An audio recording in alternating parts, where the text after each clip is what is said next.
Agora a gente vai tratar de alguns casos clássicos da aplicação da lei de Gauss. O primeiro caso vai ser a carga pontual. Uma carga pontual tem simetria esférica, por isso a superfície gaussiana mais indicada para esse caso seria uma esfera. Então, definimos uma superfície gaussiana esférica e, como o campo tem simetria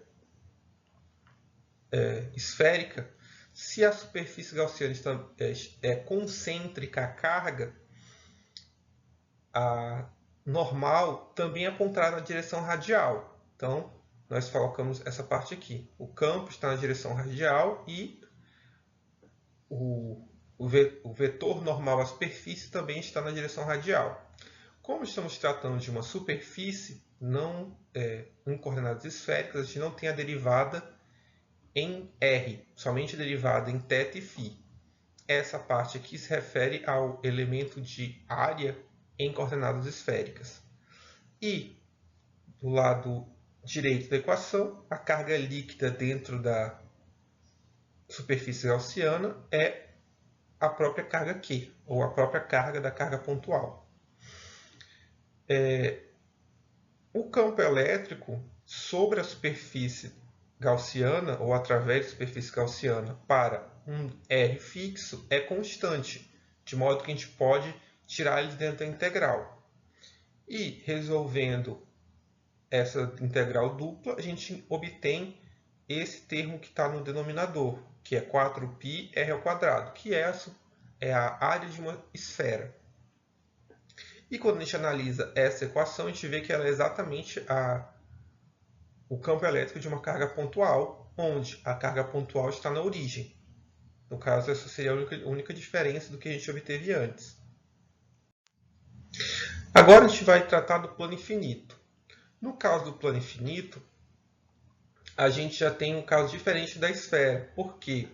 Porque a gente precisa definir uma superfície fechada. E eu não posso, de maneira prática, definir uma caixa infinita e tentar calcular a área dessa caixa infinita. Então, o que a gente vai fazer é definir um volume, nesse caso um volume, um quadrado, onde o quadrado, no caso, o plano está no centro desse quadrado, e cada face do quadrado vai fornecer um elemento de fluxo. E esse elemento de fluxo, depois somado, vai fornecer nossa superfície fechada.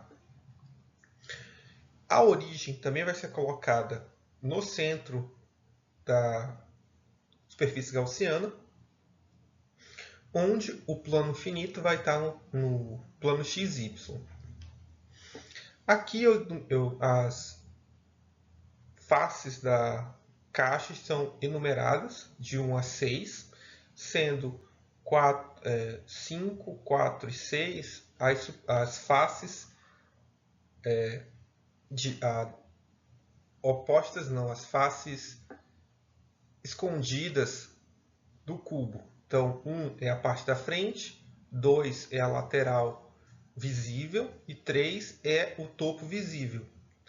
6 vai ser o topo que a gente não consegue ver, 7 é a face que a gente não consegue ver, 5 é a face que a gente não consegue ver e 4 é a parte de trás que a gente não consegue ver.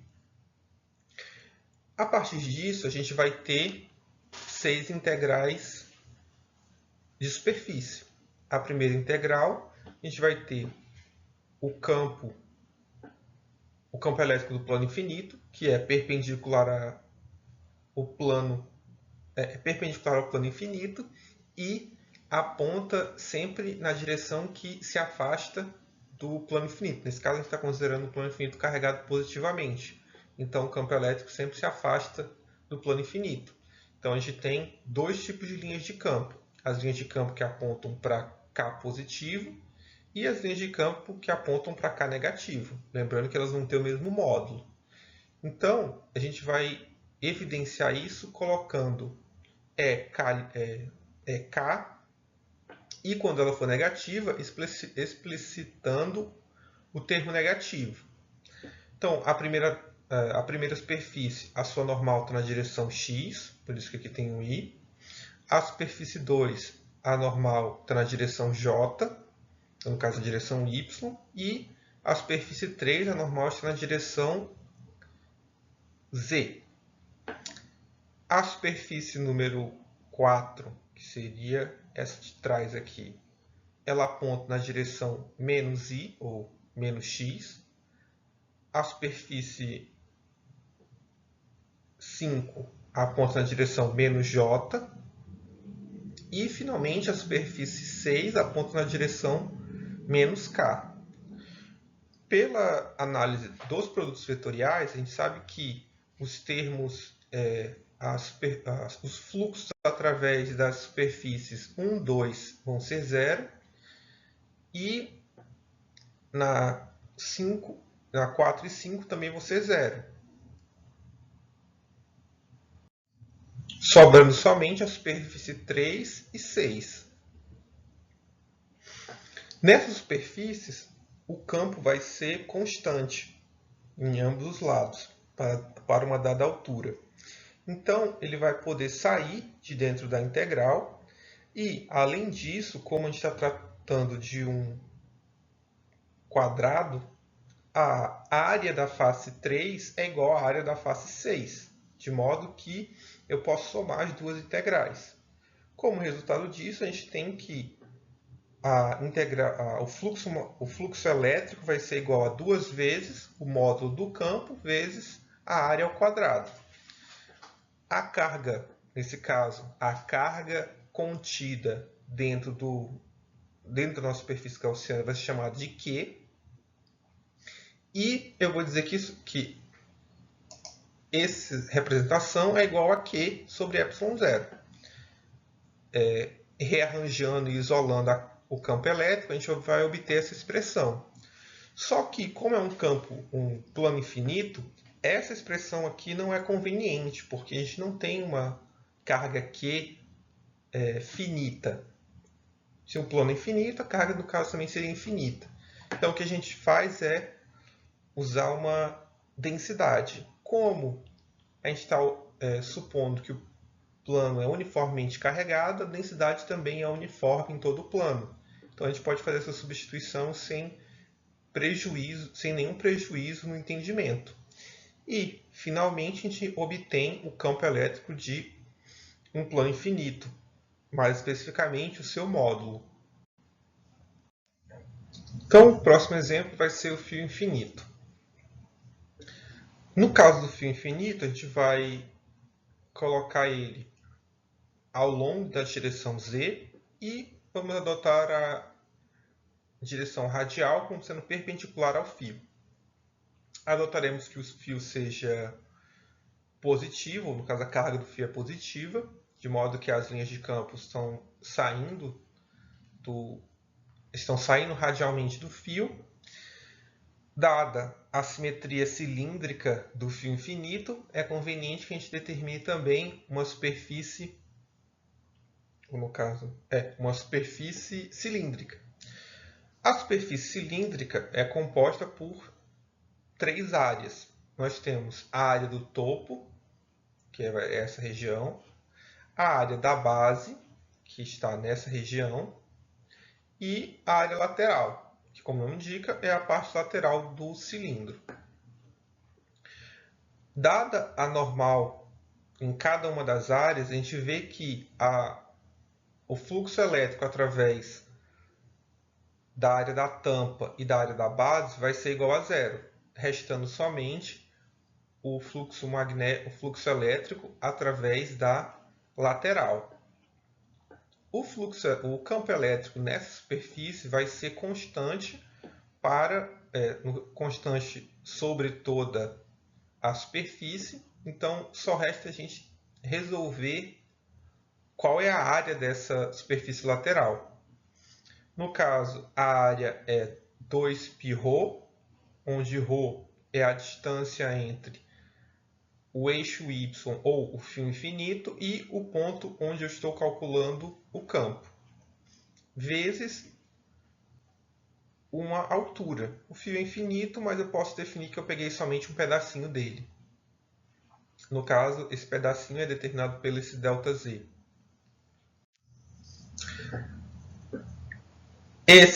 Essa superfície gaussiana vai envolver um elemento de carga do fio infinito. A gente vai dizer que ele tem uma carga líquida Q. Rearranjando essa expressão de cima, a gente obtém que o campo elétrico vai ter essa expressão. Como o fio é infinito, é conveniente trocar esse elemento de Q por uma densidade. Supondo que o fio esteja uniformemente carregado, a gente pode trocar essa carga por uma densidade linear constante. E a gente obtém o que a gente obteve no caso da lei de Coulomb, que era esperado. Por último, nós iremos tratar da casca esférica. Por que não tratar da esfera carregada? Porque um exemplo interessante para se tratar é da casca esférica e, usando a lei de Gauss, ela fica mais ilustrativa do que se eu fosse tratar da casca esférica. É matematicamente mais simples e fica mais clara a ideia.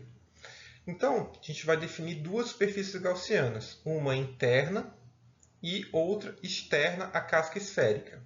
É importante ter em mente que as duas superfícies são concêntricas à casca esférica, de modo que a normal de ambas as superfícies é na direção radial, assim como o campo gerado pela casca esférica. Nós esperamos que, devido à simetria esférica da casca, ela também terá um campo radial, que é o que é observado experimentalmente. Quando a gente aplica isso, aí a gente vai separar nossa análise da lei de Gauss em duas partes. Então, vamos primeiro analisar a superfície interna. Como eu disse no início, a superfície tem que englobar uma carga, senão a gente entra no caso onde nós temos tudo que entra sai. Esse é exatamente o mesmo caso. De um lado, a gente tem uma carga líquida igual a zero, e do outro lado, a gente tem linhas de campo que atravessam a superfície gaussiana, de modo que o fluxo magnético total sobre a superfície é igual a zero. E é o que reflete a lei de Gauss. Agora, se eu estiver olhando a carga, o campo elétrico fora da esfera, primeiro eu estou envolvendo toda a casca esférica. Então a carga Q, no caso a gente vai ter uma carga Qzão, uma carga genérica nesse caso. E do lado da integral de superfície, a gente vai ter o produto escalar entre as componentes normais, tanto as componentes radiais, tanto da normal à superfície quanto do campo elétrico. O campo elétrico vai ser constante sobre toda a superfície gaussiana, porque toda a superfície gaussiana está a uma mesma altura em relação à casca esférica. Então, o que sobra é resolver essa integral de superfície, que é a área da superfície de uma esfera, que é 4πr². E esse daqui é exatamente o campo de uma carga pontual, que seria o esperado. Então, é assim que eu encerro o assunto sobre cargas elétricas. O próximo tópico vai ser potenciais elétricos. Eu não entrei no mérito de como as superfícies, como as cargas se comportam em meios condutores, pois muitos dos exemplos, ou alguns dos exemplos que a gente vai analisar em potenciais elétricos, no caso, um potencial eletrostático, envolvem materiais metálicos. Então, eu vou deixar para abordar isso no próximo vídeo.